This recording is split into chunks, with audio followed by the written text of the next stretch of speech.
comment j'ai fabriqué cette lampe avec une main à l'intérieur en lévitation, tenue par des centaines de fils. Et tu vas voir, c'est extrêmement simple à réaliser.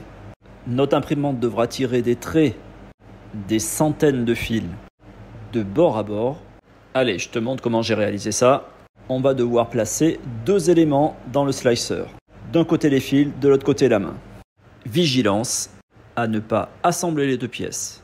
Quand tu tranches, tu as des dizaines de messages d'erreur, c'est pas grave. En fait, il te dit qu'il faut des supports, qu'il y a un risque que les fils ne tiennent pas, mais on va tout de même faire le job. On agrandit la pièce à 120%. Je prends un filament or de Saint-Smart et un noir classique de Overter. Je balance tout ça dans la X1 carbone. T'en auras pour environ 8 heures. Et regarde-moi cette pièce de dingue. Alors ouais, fais gaffe aux températures. Si tu as des cheveux d'ange, c'est foutu. Avec mon plateau en PEX, un coup de wham bam et ça se détache. J'ai décidé de placer une petite lumière sur la base de la main. Et franchement, je te laisse me dire ce que tu en penses, mais waouh!